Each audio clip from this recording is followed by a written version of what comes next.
And a very warm welcome to all our viewers in Nigeria and around the world to Global TV AM News live in Nigeria's capital, Abuja. I am Fauziya Lukman.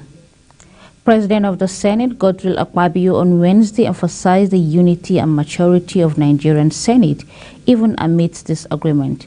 In the parliament, sometimes you disagree to agree, but we will never get to the point of throwing chairs. The Senate is too matured, full of matured people, Akpabio told State House correspondent after closed-door talks with President Bola Tinubu at the Aso Rock Villa, Abuja. Akpabio's visit comes barely 24 hours after the senator representing Borno South, Ali Ndumi, stormed out of the chamber. Trouble began minutes after the commencement of the day's session on Tuesday when Ndumi of the APC representing Borno South raised a point of order to draw the Senate president's attention to alleged procedural errors he committed. Ndumi has referenced a motion on the need for reopening the Niger-Niger border, which was moved by Senator Samuel Akawu of the NNPP representing Kano South, which Akpabio allowed to be debated without first having the official title of the motion read at the normal procedure. President Bola Tinubu on Wednesday approved the staggered 6 out of 14 public universities established in the twilight of Muhammadu Buhari's administration. The Buhari administration approved the establishment of no fewer than 75 universities encompassing federal, state and private institutions within 7 years. The Minister of Education, Tahir Mamman, who revealed this to State House correspondents, says the choice of universities are 2 colleges of agriculture, education and medicine, each with a strategic to the skill empowerment goals of the Tinubu-led administration. However, Mamman said the federal government lacked the funds and qualified staffing to kickstart all institutions at once as they are capital intensive. The Federal Executive Council (FEC) has proposed a sum of 26.1 trillion naira for the 2024 fiscal year to be submitted to the National Assembly. The government said it's working towards ensuring that the January to December budget cycle is maintained and that the 2024 budget is passed and signed before December 31st, 2023. The Minister of Budget and Planning, Atiku Bagudu, made the disclosure at the end of the council meeting presided over by President Bola Tinubu at the council chamber presidential villa, Abuja. Briefing State House correspondent at the end of the FEC, Bagudu said council have approved 2024 to 2026 medium-term expenditure framework, MTEF, and the fiscal strategy papers, FSP. He explained that the executive is required by the Fiscal Responsibility Act to present to the National Assembly ahead of the budget presentation a document which will provide the medium-term economic look for the economy. The Nigerian Senate President has asked President Bola Tinubu to immediately declare a state of emergency on drug abuse in Nigeria so as to safeguard the future of the country. The resolution reached during plenary is sequel to a motion on the growing menace of illicit drug use and other mind-altering substances across Nigeria. Kikelomo Okeri has details. The sponsor of the motion, Senator Babangida Hussein, had in his lead debate noted that Nigeria is presently facing a rise in drug abuse which has reached an unprecedented level, transforming from a mere transit route in the 1990s into a country filled with drugs abusers and drug traffickers all over its land space. While a population of 30 to 35 million Nigerians spends approximately $15,000 and $30,000 annually on psychotropic drugs and alcoholic beverages, respectively. The Senate is also to note that according to a report by the United Nations Office on Drugs and Crime and the European Union on Drug Use in Nigeria, about 14.3 million Nigerians between the ages of 15 and 64 are drug abusers. Several lawmakers who contributed during the debate expressed worries over the use of mood-altering or psychoactive, performance-enhancing drugs, dependence drugs, as well as abuse of prescription drugs. We should, in my view, urge the President to lead the challenge. The President of the Federal Republic has to be urged to declare an emergency on this and to lead the national response to it. In every country where this has happened, and we are not alone, the Americans dealt with the opioid crisis. Anywhere you have this issue, the executive must take the lead. That unfortunately, the words of most of our elites are also affected. Fortunately, we have a leadership of NDLE that is very, very determined. Buba Marwa, General Buba Marwa retired, was our governor in Borno State. And all of us here know his determination and capacity and the effort he has put in this NDLE that has turned it around and even given the institution an international recognition. But he is handicapped.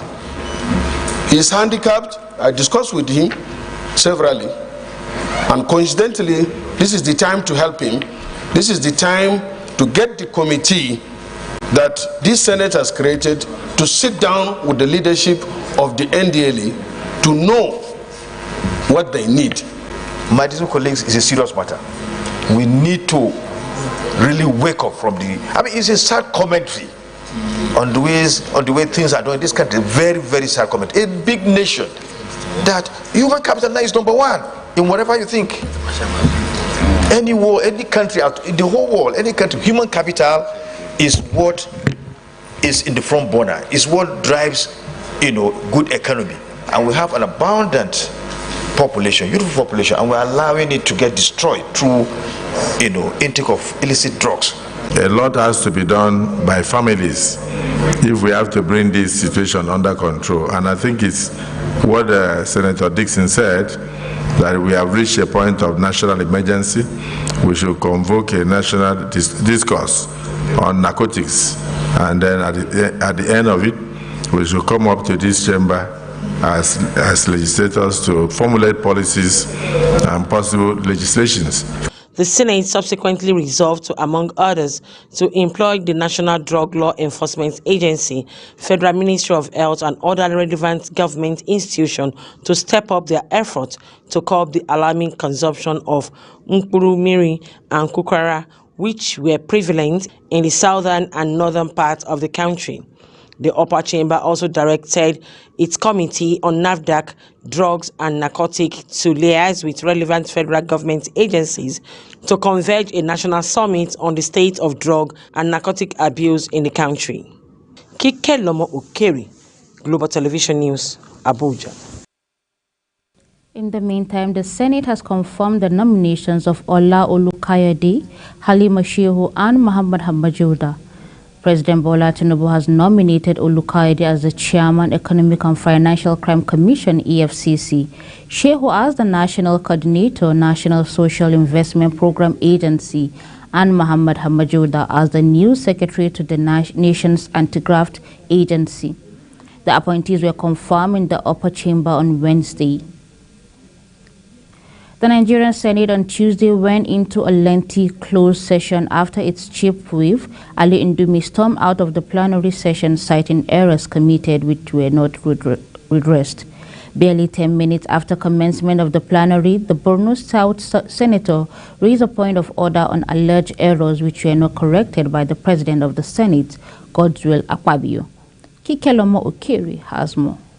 The error, according to Ndume, was a motion moved by Senator Sumaila Kau for debate on the need for reopening of Nigeria-Niger border without reading the title of his motion. Ndume, who cited Order 51 of the Senate Standing Rules, requested the President of the Senate to allow for correction of any error made or observed in plenary. We are just starting the session, and as we go, we should be taking note of the small mistakes that we can make, and we should correct them. The issue of saying that you have ruled, if the ruling is wrong, even the Supreme Court when it passes judgment.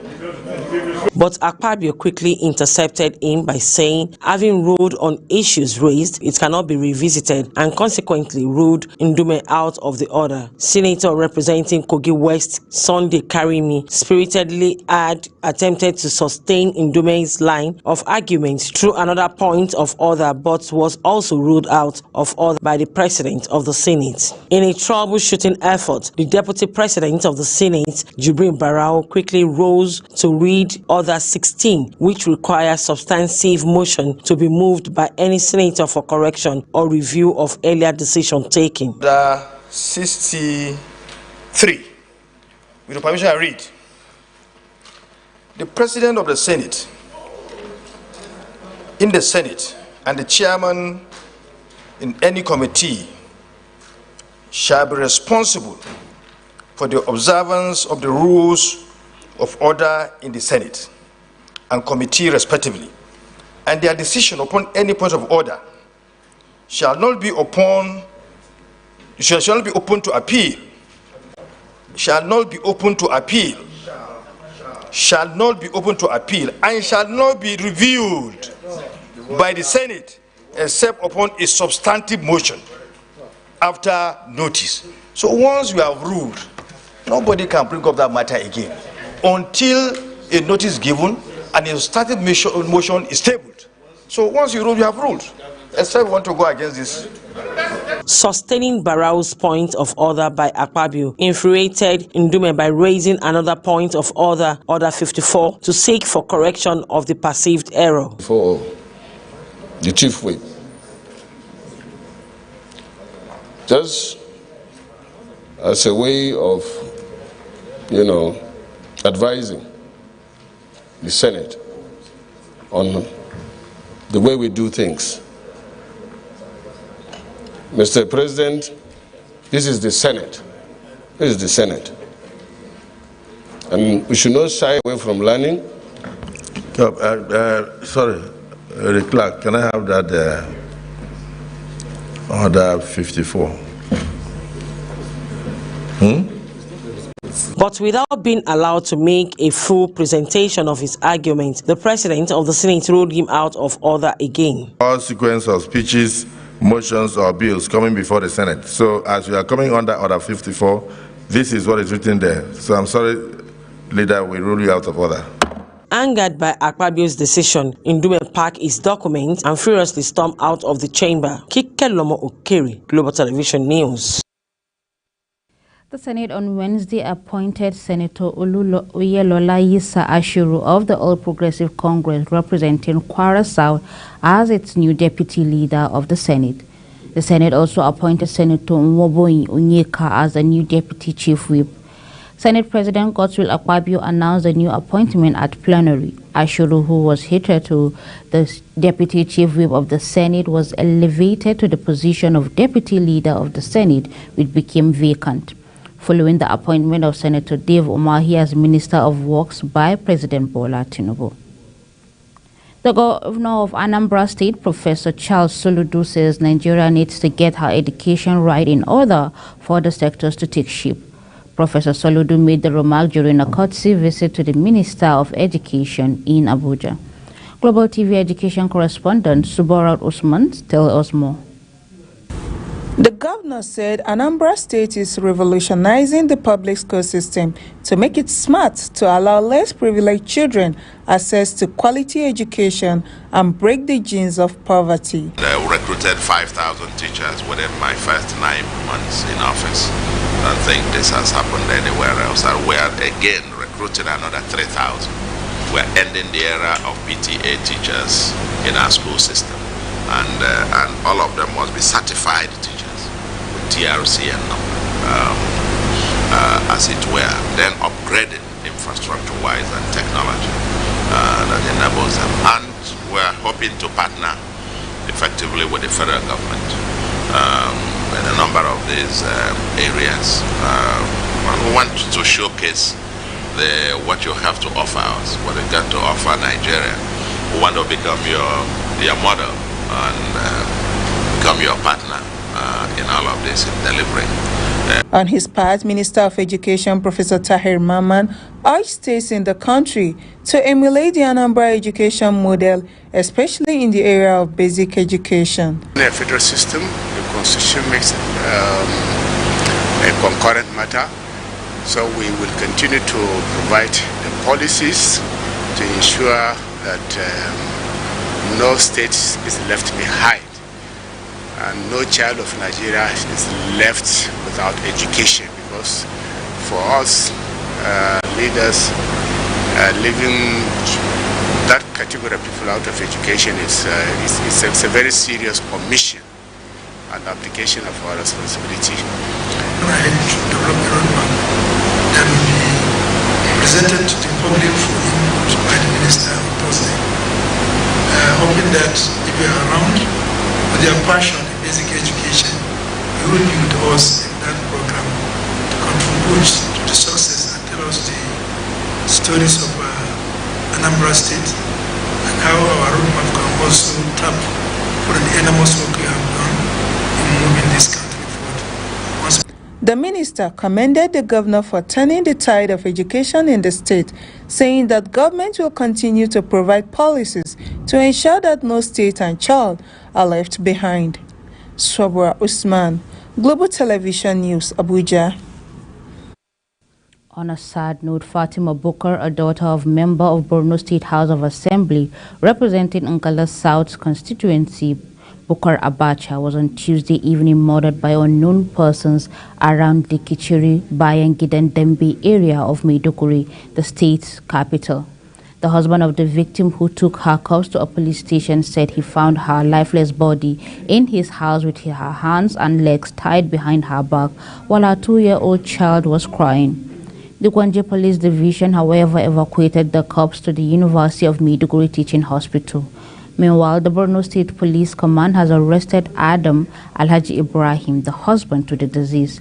Fatima Alhaji Bukar Adam was arrested Tuesday night after the state governor Baba Gana Umar Zulum directed authorities to take her body back to the University of Maiduguri Teaching Hospital for an autopsy.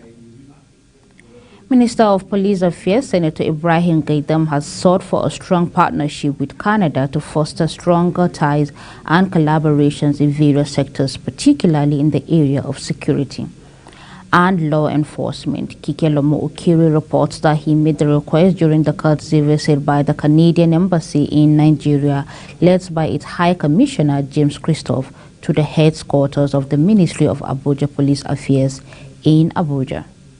The Minister of Police Affairs urged officers of both countries to seize the opportunity to forge a stronger and more fruitful partnership between Nigeria and Canada, adding that together they can create a safer, more prosperous world for the citizens. The minister noted that the meeting signifies the mutual desire of Nigeria and Canada to enhance cooperation and jointly address the challenges that affect the society. Our collaboration will not only benefit our countries, but also contribute to the overall stability and security of the international community.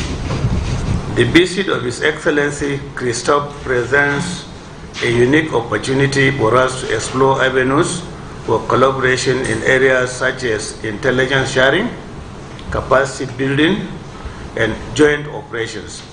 By leveraging our respective strengths, we can effectively combat transnational crimes, terrorism, cyber threats, and other challenges that transcend borders. Moreover, the meeting serves as a platform to foster people-to-people connections between our nations. Earlier, the Canadian High Commissioner to Nigeria, James Christophe, says both countries have a great bilateral relationship in numerous sectors of human development, especially issues relating to policing. He says the collaboration will help to address criminal activities, thereby impacting both countries. Both have underlined to me the incredible level of cooperation and friendship that they enjoy with elements of Nigerian police services that are translating into efforts on the ground to address criminal activities that are impacting both countries. With those brief remarks, I would just say that congratulations once again on your appointment. You can continue to count on cooperation from our federal police detachment in Lagos, and to say that I am resident here in Abuja and look forward to liaising with you in person in your office as we move forward from here. And I thank you. A strong partnership in the realm of security is crucial for a well-being and prosperity of the nation. The collaboration will contribute to the overall stability and security of the international community. Kike Lomo Okeri, Global Television News, Abuja. You're watching Global TV AM News, coming to you live from the nation's capital, Abuja, on StarTime channel 276. Kindly follow us across social media platforms using @GlobalTVNG and other handles now showing on your screen. When Global TV AM News return, Euro 2024 can shine as England trashes Italy 3-1. The news continues shortly with details of this and other stories right after this short break. Please don't go away.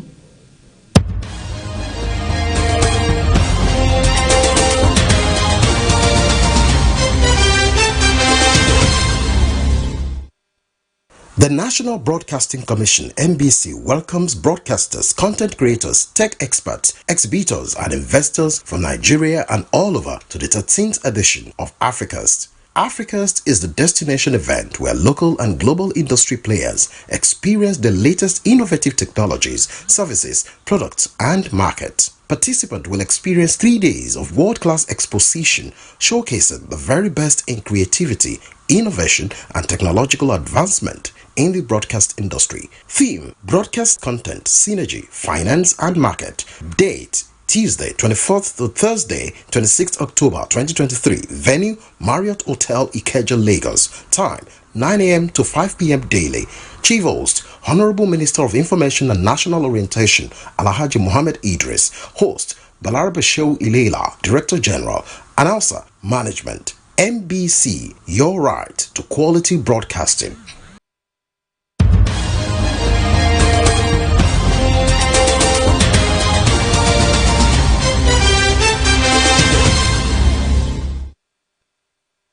Welcome back to the AM News, bringing you live broadcast of the AM News from the nation's capital, Abuja. As part of strategies to beat high operating costs in the aviation industry, domestic airlines have increased the number of flight seats, allowing more travelers to commute and boost revenue. The president of the National Association for Nigeria Travel Agency, Susan Aporiye, responding to the effects of foreign exchange scarcity in the exclusive interview with correspondents, says the new development was part of coping mechanisms employed by airline owners to increase the capacity of their airlines amid dwindling revenue. According to her, the lower seats, although cheaper, were to drive up the average seats per departure and translate into lower seats per cost. The federal government have revealed Tuesday on the 100 mini electricity grids are currently in operation across the country, making Nigeria one of the largest mini grids market in Africa. It disclosed this through the Rural Electrification Agency at the federal government organization during the signing of memorandum to the understanding between the REA and the African Mini Grid Developers Association in Nigeria. Partners in the deal signed by the MOU to further promote and accelerate mini-grid development in Nigeria, with focus on knowledge sharing, capacity building, better coordination of the sectors, among other initiatives. That's it on Global TV AM News, and it came to you live from the nation's capital, Abuja, on StarTime channel 276. Kindly follow us across social media platforms using @GlobalTVNG and other handles now showing on your screen. On behalf of the production team, I am Fauziya Lukman, thanking you so very much for watching.